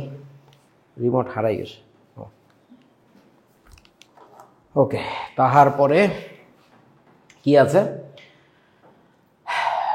ঘনীকৃত আকরিক থেকে এবার অক্সাইডে কনভার্ট করবো। কেউ কেউ তার আগেই অক্সাইডে কনভার্ট হয়ে যাবে, কেউ কেউ হবে না তখন। সেগুলোকে আমরা কি কাজ করব দেখা যাক।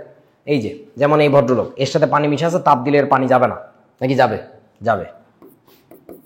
Fe2O3 প্লাস পানি আলাদা হয়ে গেল। জিঙ্ক কার্বনেটকে তাপ দিলে কি হবে? জিঙ্ক অক্সাইড যোগ কার্বন ডাইঅক্সাইড, ক্যালসিয়াম কার্বনেটকে ক্যালসিয়াম অক্সাইড যোগ হচ্ছে কার্বন ডাইঅক্সাইড। সো এই যে প্রসেসটা, উন্মুক্ত বাতাসে আমরা তাপ দিতেছি, এটাকে আমরা বলতেছি ভস্মীকরণ। ভস্য মানে বুঝো তো, ছাই, ভস্য মানে বাকি জিনিসপত্র উড়ায় দেওয়া আর কি, অপ্রয়োজনীয় জিনিসপত্র উড়ায় দেওয়া। এটাকে ইংরেজিতে বলা হচ্ছে ক্যালসিনেশন। ক্যালসিনেশন, ভস্মীকরণ। আর এর পরের প্রসেসটার নাম কি? তাপজারণ। আকরিকের তাপজারণ। সো তাপজারণের মানে হচ্ছে বাতাসে উন্মুক্তভাবে যখন আমরা জারিত করি, তাপ মানে তাপ দিব, তখন বাতাস থেকে অক্সিজেনকে সে রিসিভ করবে, অক্সিজেন থেকে সে নিবে আর কি। তাহলে বলেন লেড সালফাইডের সাথে অক্সিজেনের বিক্রিয়া কি হবে?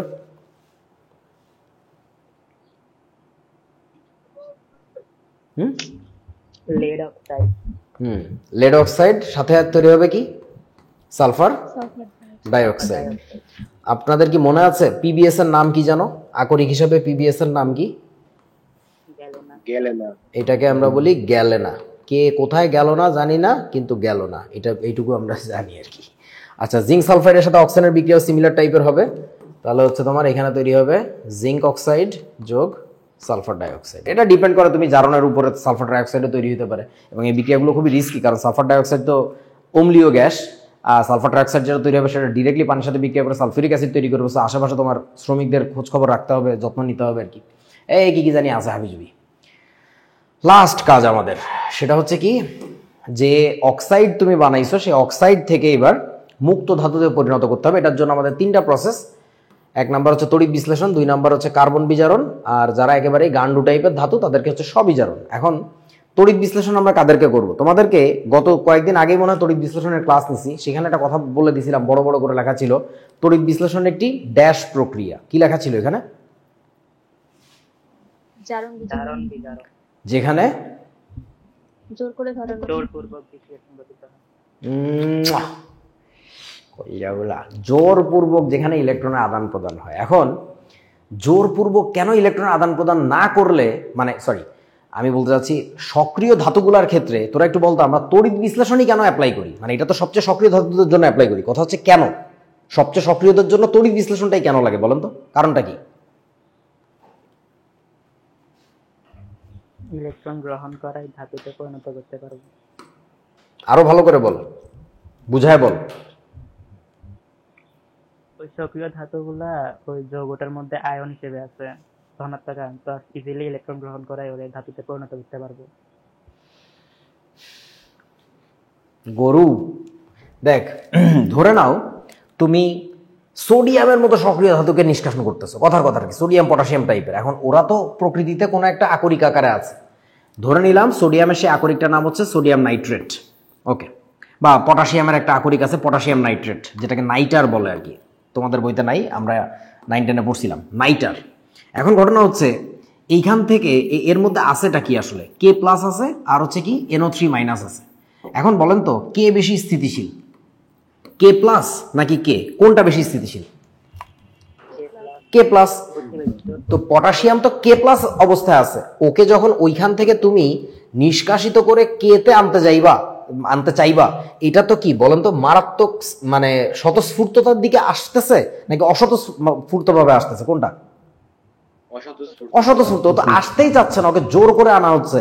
তুই এখন সেহরি খাই, তোর একটু মন চাইতেছে একটু ঘুমায়, হ্যাঁ একটু ঘুমায়, কিন্তু তোকে তো জোর করেই পড়তে বসানো হয়েছে, যে কড়া কনসেপ্ট আছে এইখানে।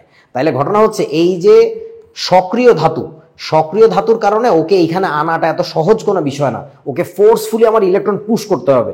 এই ফোর্সফুলি ইলেকট্রন পুশ করতে পারি একমাত্র তড়িৎ বিশ্লেষণ পদ্ধতিতে, ব্যাটারি দিয়ে। এবং মজার কথা হচ্ছে তোর এই ধাতুটা যত সক্রিয় হবে, আমাকে একটু বলতো, যে ব্যাটারি দিয়ে তুই ইলেকট্রন ফ্লো করবি সে ব্যাটারি কি বেশি ভোল্টেজওয়ালা হইতে হবে নাকি কম ভোল্টেজওয়ালা? বেশি ভোল্টেজওয়ালা। এবং এই যে তোমরা কথাটার উত্তর দিলা, তোমরা জানো না এটা কত বড় কঠিন একটা কথার উত্তর দিছো। ইঞ্জিনিয়ারিং অ্যাডমিশনের সময় তড়িৎ বিশ্লেষণ রিলেটেড সবচেয়ে কঠিন যে টপিকের অঙ্কটা করাই, সেই অঙ্কটার মূল কনসেপ্ট হচ্ছে এটা। এবং সেই অঙ্কগুলো বাংলাদেশের কোনো পরীক্ষা এখনো আসে নাই, কোনো বইতে নাই। ওই অঙ্কগুলো আমার নিজের বানানো অঙ্ক, এবং পরে আমি দেখছি ইন্ডিয়ান বইতেও এই টাইপের অঙ্ক আছে। But that is the hardest topic of electrolysis, যে প্যাচ কারে বলে আর কি, এই কনসেপ্টটাই বোঝে না। হ্যাঁ, যাই হোক, তো চলেন আমরা একটু দেখে আসি, বই থেকে কিছু স্ক্রিনশট নিচ্ছি। এই যে এটা মুখস্থ রাখতে হবে। পটাশিয়াম সোডিয়াম, এই যে কে না কে ম্যাকগাইভার এলো, এই এলো পর্যন্ত আমি করব তড়িৎ বিশ্লেষণ। এদের ক্ষেত্রে আমরা নরমালি করতে পারি না। এরপরে জিঙ্ক, আয়রন, লেড, এই তিনজনের ক্ষেত্রে হবে হচ্ছে আমাদের কার্বন বিজারণ। আর লাস্টে যে গান্ডগুলো আছে এদের ক্ষেত্রে স্ববিজারণ। আর এই বলক দুইটারে একেবারেই বিশুদ্ধ অবস্থায় পাওয়া যায়, ঠিক আছে? এখন আমাকে একটা প্রশ্নের উত্তর দাও, এই কার্বন বিজারণের কাহিনীটা কি? এটা কি বোঝো তোমরা? একটু বলো তো কার্বন বিজারণের ব্যাপারটা কি, বলতে পারবেন কেউ? হোয়াট ইজ কার্বন বিজারণ? বাবারে দুইটা বিশেষ অধাতুর কথা আমরা একটু মনে রাখবো। একটার নাম হইতেছে হাইড্রোজেন, আর একজনের নাম হইতেছে কার্বন। এই দুই ভদ্র মহিলা, মানে অধাতু বলে মহিলা বলতেছি, এই দুই ভদ্র মহিলার একটা টেন্ডেন্সি আছে কি জানো? তারা প্লাস গঠন করে, অর্থাৎ পজিটিভ হয়। কিরকম? কার্বন ডাইঅক্সাইড একটা বিশেষ, বলতো স্থিতিশীল যৌগ নাকি অস্থিতিশীল যৌগ? কার্বন ডাইঅক্সাইড স্থিতিশীল যৌগ। এই যৌগটার কথাই যদি চিন্তা করো, যে এই যৌগটার মধ্যে মৌলের পরমাণুগুলো প্রত্যেকটা মৌলের, অক্সিজেনের, কার্বনের, সবাই খুবই শান্তিতে আছে, তারা যেভাবে থাকতে চায় সেভাবেই আছে। এইবার তাই যদি হয়ে থাকে, এবার একটু বলতো কার্বন ডাই অক্সাইডের মধ্যে কার্বন কি অবস্থা আছে, প্লাস নাকি মাইনাস বলেন? প্লাস। তার মানে বুঝলাম তো কার্বনেরও প্লাস হওয়ার একটা টেন্ডেন্সি আছে। এখন এই যে যারা প্লাস হয়, প্লাস চার্জ গঠন করে, তারা মূলত কি বিজারক নাকি জারক আমাকে একটু বলেন তো? বিজারক। ধাতুগুলা বিজারক আমরা শুনছিলাম। সো ঘটনা হচ্ছে কার্বনকে দিয়ে আমরা এই কাণ্ডটা ঘটাই। ধাতু নিষ্কাশন তো একটা বিজারণ প্রক্রিয়া, ধাতু নিষ্কাশন একটা বিজারণ প্রক্রিয়া, যেখানে আমাদের বিজারক হিসাবে থাকে হচ্ছে কার্বন। এই জন্য আমরা বলি হচ্ছে কার্বন বিজারণ পদ্ধতি। তোরা বুঝিস নাই? বুঝছি একজন বুঝছে, বুঝছি ভাইয়া। আর একজন কুইটা কুইটা বসে হয়েছে মাপ কর, ঘুমায়, আমরা একটু রোজা রাখবো। ওকে, এ কি লেকচার আল্লাহ জানে। ও অ্যালুমিনিয়াম নিষ্কাশন। সো এখানে কতগুলো গুরুত্বপূর্ণ কথা আছে, আমরা একটু রিডিং পড়বো। এখানে দেখেন, প্রথমে কঠিন অ্যালুমিনিয়াম অক্সাইডকে গলিয়ে তরল করতে হবে, তাপ লাগবে। সো এর গলনাঙ্ক কত? 2050 ডিগ্রি সেলসিয়াস তাপমাত্রায় গলে। এটা এমসিকিউর জন্য মারাত্মক গুরুত্বপূর্ণ যে অ্যালুমিনিয়াম অক্সাইড বা অ্যালুমিনা আমরা যেটাকে বলি, এটা কত তাপমাত্রায় গলে? 2050 ডিগ্রি সেলসিয়াস তাপমাত্রায়। এই টেম্পারেচার আমরা চাইবো ফ্যাক্টরিতে যত কম টেম্পারেচারে আমরা গলাইতে পারি তত ভালো। সো এটার জন্য কি একটা টেকনিক ইউজ করে? সোডিয়াম হেক্সাফ্লুরো অ্যালুমিনেট, যেটার বাণিজ্যিক নাম হচ্ছে ক্রায়োলাইট। এই ক্রায়োলাইট মিশানো হয়। ক্রায়োলাইটকে কি বলি আমরা এখানে জানো? লেখা আছে? লেখা নাই? কেউ জানো? জানো না? সোডিয়াম হেক্সাফ্লুরোঅ্যালুমিনেট। ওরে গরুরে, তা না, তা বলি নাই। যেসব পদার্থকে এরকম আর একজনেরকে গলানোর জন্য ব্যবহার করা হয় তাদেরকে কি বলে জানো? প্রভাবক।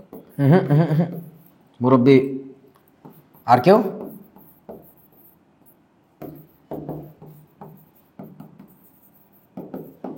আচ্ছা, বিজারক। এইটা হচ্ছে এর কি নাম? ক্রায়োলাইটটা কি নাম বলেন তো? কমার্শিয়াল নেম, বাংলায় কি বলে? বাণিজ্যিক নাম। আর এটা হচ্ছে রাসায়নিক নাম। এই বস্তুটা হচ্ছে আমাদের, আমরা একে বলবো হচ্ছে বিগালক।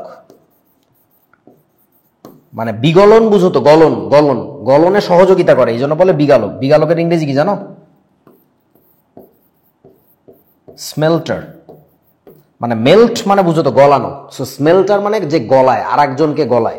যেমন ধরো তোমরা এই গরুর গোস্ত বা খাসির গোস্ত, বিশেষ করে গরুর গোস্তের ক্ষেত্রে দেখছো না, ওই যে যখন আব্বু বুড়ো গরুর গোস্ত কিনে নিয়ে আসে তখন এটা সহজে সিদ্ধ হইতে চায় না, তখন ওটাকে সিদ্ধ করার জন্য আম্মু কি মিশায় ওটার মধ্যে বলেন তো? পেঁপে, পাকা পেঁপে।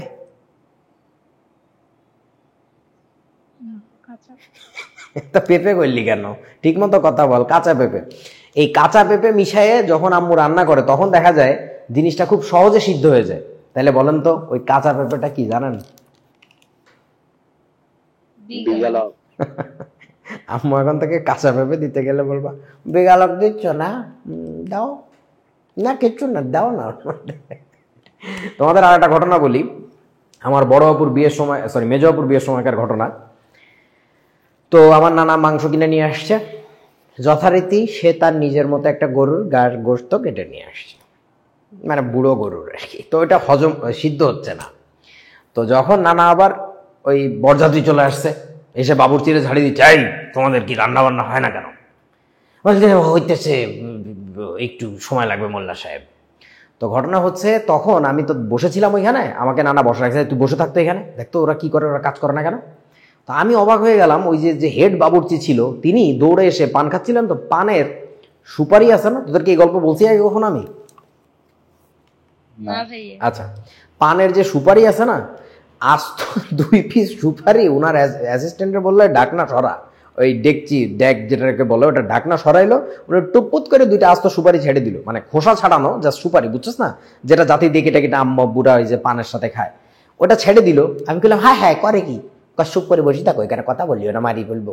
আমি বসে থাকলাম, দেখলাম লিটারালি যে গরুর মাংস অনেকক্ষণ ধরে হিট দিচ্ছিল, সিদ্ধ হচ্ছিল না, 5-7 মিনিট পরে উনি বলে তোমার নানারা ডাকো, কাজ হয়ে গেছে।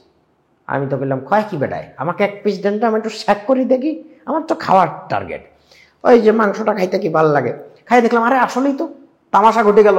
ব্যাপারটা হচ্ছে তোমরা কি বুঝতেছো বলো তো, ওইখানে তো পেঁপে দেয় নাই, বিয়ে বাড়ির গোষ্ঠে কেটা পেঁপে দেয়। এখন তোরা আমাকে বল ওইখানে সুপারি কেন সিমিলার কাজটা করছে বলেন তো, what is the similarity between that কাঁচা পেঁপে অ্যান্ড সুপারি? সুপারি গেল। সুপারির গায়ে কি লেখা থাকে বিগালক? কেন সুপারিটা বিগালক হিসেবে কাজ করছো? কেন একটু জর্দা কেন দেয় নাই, তামাক কেন দেয় নাই, পান কেন ছিঁড়ে দেয় নাই বল? Try to find out the similarity between কাঁচা পেঁপে অ্যান্ড সুপারি, তাইলেই তো হয়। এই দুটোর মধ্যে কমন কি?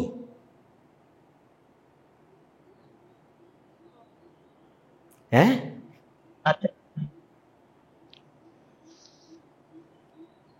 বুঝি নাই গরু। কাঁচা পেঁপে খাইছস কোনোদিন? আচ্ছা, কাঁচা পেঁপে যখন গাছ থেকে ছেঁড়া হয় তখন ওখান থেকে কি পড়ে দেখছেন? কষ। আরে রস না রে, বলো তো, এটা কষ বলে, আঠালো। কাঁচা পেঁপের ছোকলা ছুলতে গেলেও তো কষ দেখা যায়, বটি টটি ধার মরে যায়, দেখো নাই, কষ থাকে আর কি। সো কাঁচা পেঁপের হচ্ছে কষ আছে। কাঁচা সুপারি দেখছো কোনোদিন? কাঁচা সুপারির চাবাইছো? ওটার কি আছে? বোঝো নাই এখনো মিলটা বন্ধু? That is the game.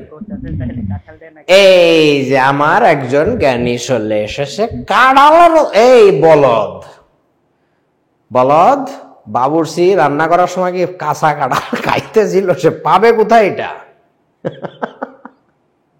আর একটা ব্যাপার হচ্ছে, কাঁচা কাঁঠাল মানে কষযুক্ত যে কোনো খাবার, যে কোনো জিনিস মিশাইলে যে হবে তা কিন্তু না। ওইটা হয়তো ওই বাবুর্চির নিজস্ব পর্যবেক্ষণে কোনো একদিন অ্যাক্সিডেন্টালি টের পাইছে, কাঁচা সুপারি দিলেও it works the same way. And this is how scientists work. They try with very different things. যখন যেটাতে কাজ করে বসে, ওই নলেজ তার মধ্যে থেকে যায় যে হ্যাঁ এটা দিলেও কাজ হয়। তোমরা বোঝো নাই আমার কথা বন্ধু? ব্যাপারটা বহুতই মজাদার অ্যান্ড চমৎকার। আর তোমাদের পর্যবেক্ষণ ক্ষমতা আরো বাড়াইতে হবে। কাঁচা পেঁপে আর কাঁচা সুপারির মিল খুঁজে পাইতেছো না, এটা কোনো কথা? তাও আল্লাহ বাঁচাইছে, বলো না, দুইটাই দেখতে গোল গোল।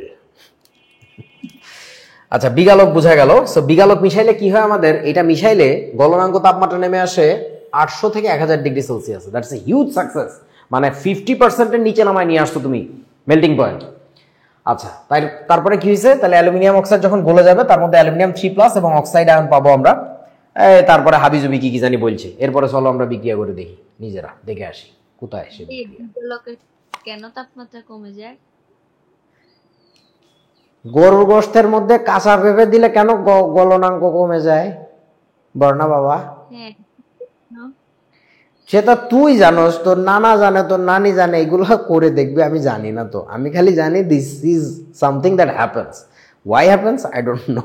ঠিক আছে, মানে রসায়নবিদদের বা বিজ্ঞানীদের কাজ করার কয়েকটা স্টেপ আছে, প্রত্যেকটাই প্রশংসাযোগ্য। তার মধ্যে প্রথমটা হচ্ছে হোয়াট অ্যাকচুয়ালি হ্যাপেন্স, পর্যবেক্ষণ। তারপর হচ্ছে হাউ হ্যাপেন্স, কিভাবে ঘটে, হ্যাঁ, প্রসেসটা আবিষ্কার করতে পারা যে এইভাবে ঘটে। লাস্ট হচ্ছে ওয়াই হ্যাপেন্স, এইটা কেন ঘটে। ওইটা হচ্ছে সবচেয়ে আলটিমেট লেভেলের জ্ঞান। ওই জ্ঞান আমার কাছে নাই, আমি শুধু ওই ইনিশিয়াল স্টেজে আছি যে দ্যাট হ্যাপেন্স। তোমরা কি বুঝেছো আমার কথা? জি ভাইয়া, ধন্যবাদ। চলো এইবার, যেমন ধরো তোমরা ন্যানো টেকনোলজির নাম শুনছো? ন্যানো টেকনোলজি, জি ভাইয়া। এই ন্যানো টেকনোলজির অন্যতম ফাউন্ডিং ফাদার বা মেইন ফাউন্ডিং ফাদার সম্ভবত বলা হয় রিচার্ড ফাইনম্যানকে। সেই রিচার্ড ফাইনম্যান যখন প্রথম ন্যানো টেকনোলজি নিয়ে ভাষণ দিছিল, মানে একটা ইউনিভার্সিটির লেকচার দিছিল, ওনার নিজের ভাষণ দেখবা যে উনি নিজেও ক্লিয়ার না যে কেন এটা ঘটতেছে, মানে ন্যানো লেভেলে কেন ফিজিক্স কেমিস্ট্রি আলাদা, বাট উনি বুঝতেছে এটা ডিফারেন্ট হচ্ছে। So that was a great Discovery. উনারা যদি তুমি এখন অপমান করো কেন হইতেছে, উনি সোজা কবে আমি জানি না, বাট এটা হইতেছে। যদি ওইটা উনি না বলতো, তাহলে ফার্দার বিজ্ঞানীরা আবিষ্কার করতে পারতো না যে ওয়াই দ্যাট ইজ হ্যাপেনিং। বুঝেছো আমার কথা? তো আমি আসলে জানি না যে বিগালক দিলে কেন, কিভাবে, আর এক এক বিগালকের কাজ করার টেকনোলজি এক এক রকম হবে নিশ্চয়ই। যাই হোক, আসেন এবার অ্যালুমিনিয়ামকে আমরা নিষ্কাশন করি।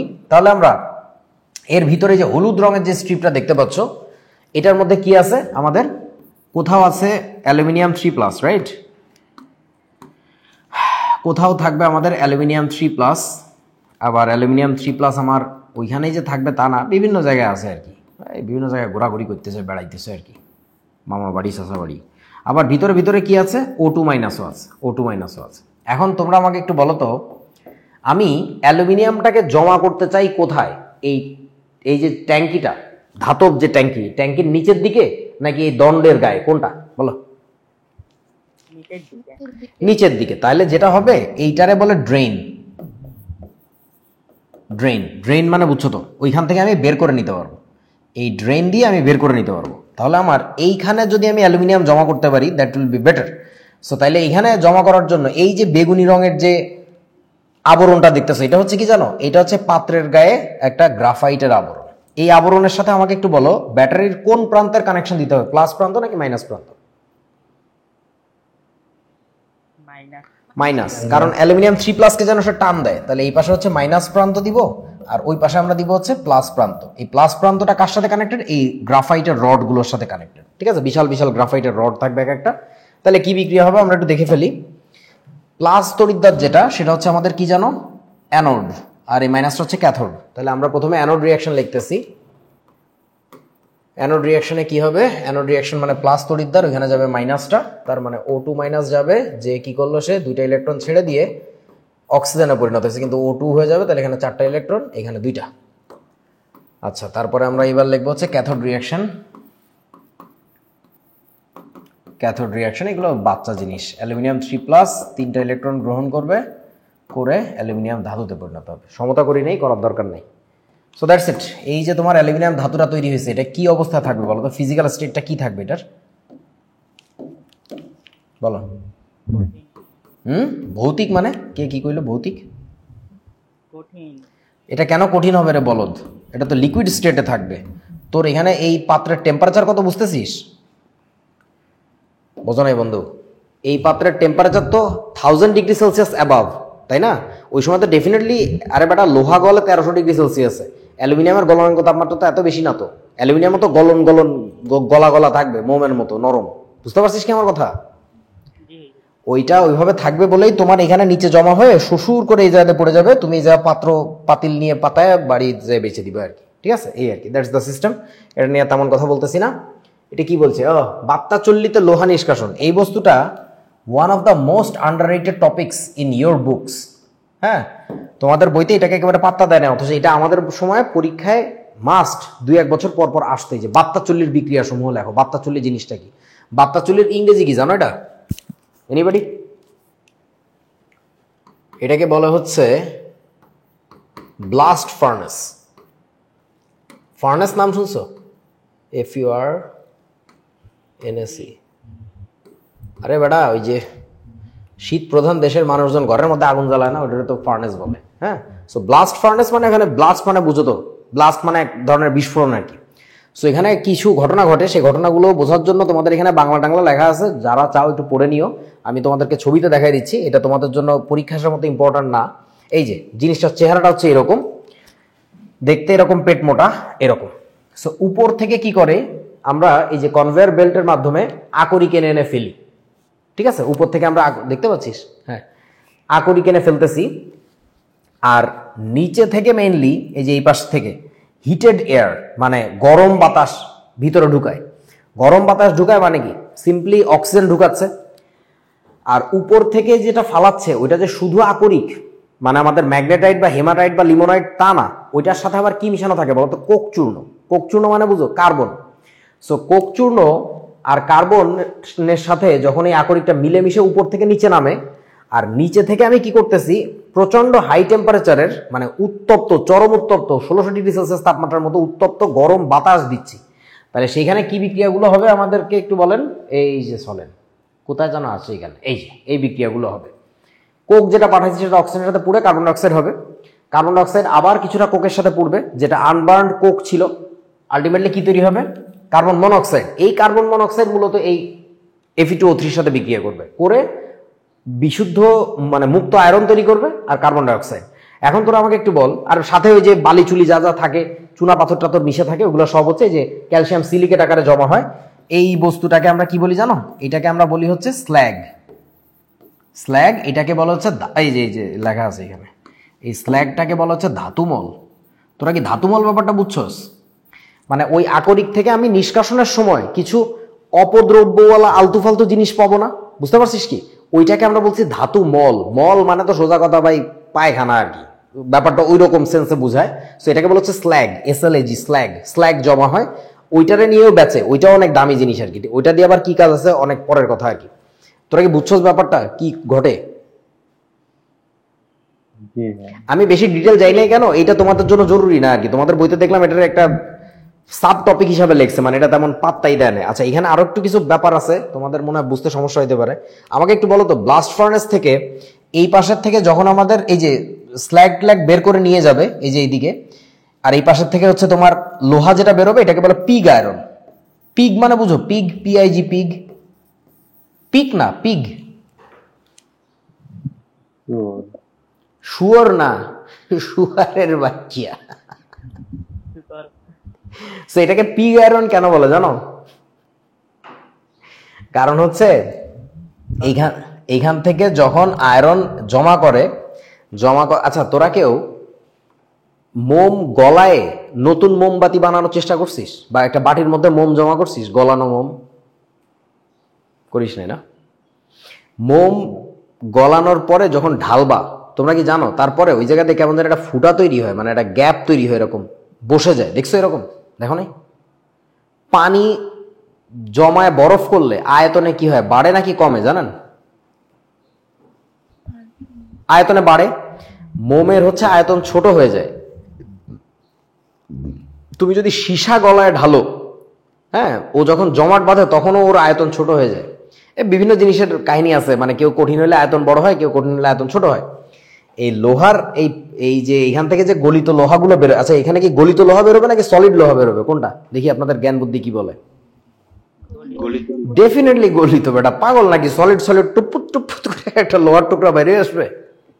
সো এই গলিত লোহাগুলো যখন বেরোয়, এই লোহাটা যখন ঠান্ডা হয় তখন এরকম একটু উপরের দিকে আয়তন বড় বড় হয়ে যায়, মানে উপর, বুঝিস না আমার কথা? টিউ টিউ মানে এরকম উঁচা উঁচা হয়। ওইটাকে উপর থেকে দেখলে তোর মনে হবে অনেকগুলা শুয়ারের বাচ্চা, মানে বাচ্চা শুয়োর এরকম তোর দিকে তাকায় আছে। শুয়োরের মুখ যেমন, বুঝিস নাই, এরকম একটা চোঙ্গার মতো হয় না, বোঝো না? দেখতে এরকম লাগে, এই জন্য এটারে বলে পিগ আয়রন। আশরাফ ভাইয়ের কাছ থেকে শিখছিলাম যেটা কেন পিগ আয়রন বলে আর কি, মানে শুয়োরের মুখের মতো লাগে আর কি, গোল গোল উঁচা উঁচা এরকম দেখতে। So that's the thing. দেখো এটা পড়ো, না বুঝলে আমার বইলো আর কি, বোঝাটা এত জরুরি না পরীক্ষার জন্য।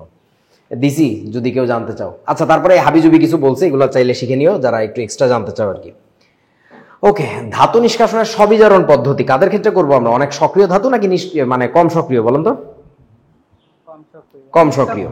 সো তোমাদের বইতে যে উদাহরণটা দিছে আমরা ওটাই লিখে নিয়ে আসছি। এই যে মার্কিউরিক সালফাইডের ক্ষেত্রে, যেটাকে আমরা গ্যালেনা বলি আর কি, সরি গ্যালেনা তো হচ্ছে PBS, তাই না? এই আর কি। HGS কে কি জানো বলে? সিনাবার। আচ্ছা, তোদেরকে না আর একটা শব্দ বলি আর কি, এই শব্দটা তোরা শুনছিস, CINNAMON। বলেন তো এটার উচ্চারণ কি? Cinnamon. সিনামন। এইখানে কেন তুমি বলো না সিনামন? একারে সিনা ভেদ করে চলে গেছে আমার মনটা রে, সিনামন। তা তো বলা যাবে না। এই বস্তু কি চেনো তো? বাংলা এটাকে কি বলে? গরু। দারু চিনি, দার চিনি না, দারু চিনি, দারু। আচ্ছা দেখো, এখন সেটা হচ্ছে এই HGS, এইটাকে যখন আমি অক্সিজেন মিশায় তাপ দিই তখন কি হয়? মূলত একটা কথা একটু শুনে রাখো, সালফারের সাথে অক্সিজেনের বড় সড়ো পীড়িত আছে। পীড়িত মানে ভালোবাসা। সালফার চায় অক্সিজেনকে খুব কাছে পাইতে, তখন সালফারটা দৌড়ে চলে যায় যে আরে বন্ধু তুমি এখানে, তখন তৈরি হবে তোমার সালফার ডাইঅক্সাইড। মার্কারি তো পড়ে যাবে বিপদে, কিরে আমি তো একা হয়ে গেলাম। তখন কিছুটা অক্সিজেন এসে মার্কারির সাথেও যুক্ত হবে, বলবে যে তোমার টেনশনের কিছু নাই। তাহলে তখন তৈরি হবে কি বলতো? HgO, এই যে মার্কিউরিক অক্সাইড। বোঝো নাই বন্ধু? জি। এরপরে কি হবে? এই যে মার্কিউরিক অক্সাইড তৈরি হয়েছে, আর পাত্রের মধ্যে আগে থেকে কিছুটা কি ছিল বলেন তো? Mercuric sulphide. এই বলদ দুইজন বিক্রিয়া কইরা তখন আবার কাহিনী হবে এই দুইটা জিনিসের মধ্যে। দেখো এই যে তোমরা বোঝো নাই ব্যাপারটা, এই বস্তুটা আবার ওর লগে দৌড় দিবে, বলবে যে ও তো ভালো। তখন এই যে মার্কারি দুইটা আলাদা হয়ে যাচ্ছে। তোরা কি বুঝছিস আমার কথা বাবা?